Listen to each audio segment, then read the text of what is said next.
Pakistan Army has asked the country's apex court to probe allegations levelled by the Islamabad High Court Judge Shaukat Aziz Siddiqui. Siddiqui had accused Pakistan spy agency ISI of meddling in the judiciary's affairs and seeking favourable verdicts. In a statement, Pakistani Army spokesperson Major General Asif Ghafoor has said, and I'm quoting, in order to safeguard the sanctity and credibility of the state institutions, Honourable Supreme Court of Pakistan has been requested to initiate appropriate process to ascertain the veracity of the allegations and take actions accordingly. The Chief Justice of Pakistan, meanwhile, has taken note of the statement made by the High Court judge. The Chief Justice, in fact, has asked the Pakistan Electronic Media Regulatory Authority to present the record of the complete address. Meanwhile, the judge in question also wrote to the Pakistan Chief Justice to constitute an inquiry panel to probe his charges. The judge also said that he is ready to face consequences if he is proved wrong. Listen in now to what Justice Shaukat Aziz had to say about the ISI. आज के इस दौर में ISI पूरी तरह judicial proceedings को manipulate करने में इन्वॉल्व है। ISI के लोग मुख्तलिफ जगह पहुंचकर अपनी मर्जी के बेंच बनवाते हैं, केसों की मार्किंग होती है। मैं अपनी हाई कोर्ट की बात करता हूं। ISI वालों ने मेरे चीफ जस्टिस को अप्रोच करके कहा कि हमने इलेक्शन तक नवाज शरीफ और उसकी बेटी को बाहर नहीं आने देना, शौकत अजीज सिद्दीकी को बेंच में मत शामिल करें। The Election Commission of Pakistan, meanwhile, has clarified that it has not granted magisterial powers to the armed forces personnel on polling duty. The poll panel has clarified that the army is only being stationed to ensure free and fair elections. Earlier, the Election Commission had drawn criticism from various quarters over its decision to grant broad judicial powers to the military at polling stations. In a detailed response, the Electoral Commission has said that troops will be deployed under the Elections Act of 2017 and would perform duties in line with the poll code.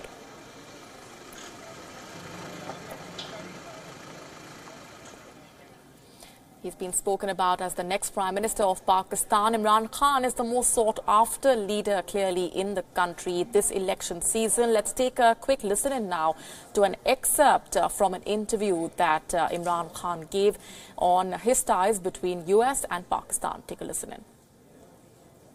And which superpower do you want Pakistan to become close to? Is Beijing or Moscow the new Washington for you?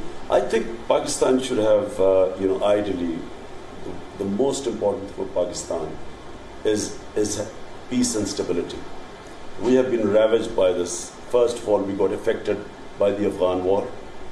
You know, the Soviets, the Soviet Union invading Afghanistan, Pakistan becoming a frontline state. We had these Mujahideen groups, militant groups to fight the Soviets. And after the Soviets left, Americans abandoned us, Pakistan was left with the militant groups and sectarianism, which was even worse. And so then came 9/11, and the same Mujahideen groups, which were considered heroes during the Afghan Jihad, suddenly became terrorists. And hence, Pakistan suffered. We have, been destabilized by that whole war on terror. 70,000 people plus dead. Even now, you have bomb attacks. Political rallies two have been attacked so far. And on top of that, the country just lost over $100 billion to the economy. So you still wish to exit the war on terror that is led by Of course. We need stability. We need peace. So we really need to have good relations with everyone. We do not want a relationship with the US where Pakistan is considered a hired gun, paid to fight their war. We want a relationship on friendly terms where it's mutually benefit to both. So, and yes, we would like to have good relations with everyone. In fact, former Pakistani cricket stars have come out in support of cricketer-turned-politician Imran Khan. Wasim Akram tweeted, and I'm quoting, "It was in your leadership, Imran Khan, that we became world champions in 1992. It is in your leadership that we can again become a great democratic country." Former captain Waqar Younis also said, "You've got what it takes, Imran Khan, but it will take everything you have. No one can doubt your honesty, and that is what is required in our country today, an honest leader."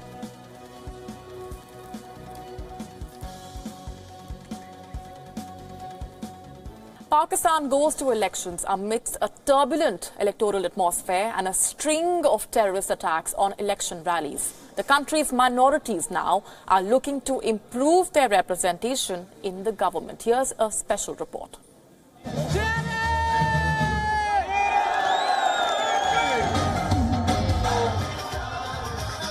As Pakistan prepares to go to polls on the 25th of July, many in the country feel the atmosphere of religious intolerance. On the outskirts of Islamabad is Rimshah. It is home to Christians, driven out of their houses after a mob accused a young girl from their community of blasphemy. The community has little hope of their conditions improving. But a young man named Asif Shehzada is determined to change that. Asif is a Christian candidate running as an independent from Rimshah. इस election में participate करने का मकसद ये था कि as a Christian मैं इनकी आवाज़ उठाऊं. Christians wanted their leader by their votes, not by selection. So that's why in this capital of Pakistan, in one of the area NA53, which is called a Christian candidate, Asif Shehzada. He is the one who wanted to bring out these Christian community from under the slavery. Minority communities such as the Christians, Sikhs and Ahmadis make up just 4% of Pakistan's overwhelmingly 200 million Muslim population. This, combined with an overtly religious election discourse, makes for an increasingly underrepresented minority. Randesh Singh is a devout Sikh living in the conservative Khyber Pakhtunwala province along the Pak-Afghan border. He is another independent candidate. Although the recent attacks by the Taliban and Islamic State group have forced thousands to leave the province, Randesh remains positive about religious tolerance in Pakistan. I went to those areas which were very much famous about that they are extremists and they are religious people.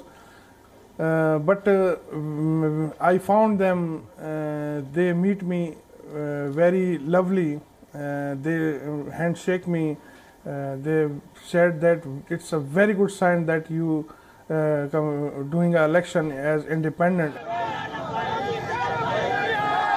With several radical elements, including the Sunni extremists rallying for blasphemy laws, the upcoming polls will be a litmus test for Pakistani society and its democracy. Bureau Report, WION. A staggering 17 million young voters will be exercising their franchise for the first time in Pakistan's general election on Wednesday. Many are angry over the corruption in the country and the state of the country's education system, and they are resorting to using social media to call out the powerful. Meet 20-year-old medical student Rumina Imran from Pakistan. She'll be casting her vote for the first time in the general election on Wednesday.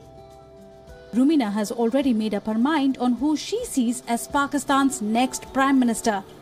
I and my friends who are also voting for Imran Khan and his party, we hope that he wins so that he improves education sectors, he improves health and puts an end to corruption and terrorism.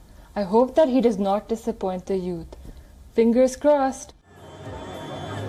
Rumina is just one of 46 million people who comprise the segment of young voters under the age of 35. They make up nearly half of 97 million registered voters.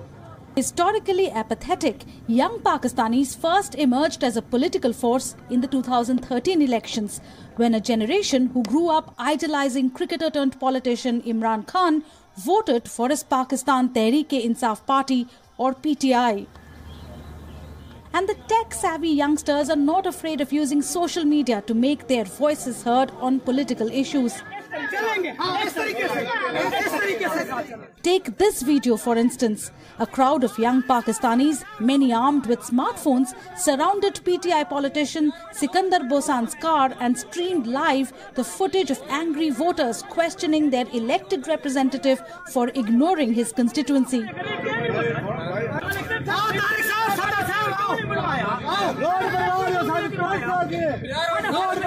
This video was widely shared on social media, and that worked. The PTI withdrew the ticket awarded to Bosan on allegations of corruption.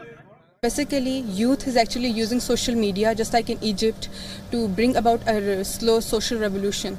It is helping to create awareness in our society. Videos like the one of Bosan have gone viral in the weeks leading up to the polls. The video's popularity is a sign of simmering resentment among Pakistan's youth. Nearly 65% voters consist of young people, and therefore they matter a lot as far as the coming elections are concerned. As a first-time voter myself, since I'll be voting for the first time, I think I'm very excited and I want to be a part of this process through which my vote can bring change. Pakistan analysts are watching closely to see whether these rare moments of accountability could disrupt the reliance of major political parties on rural politicians to deliver huge vote banks. Bureau Report, WION.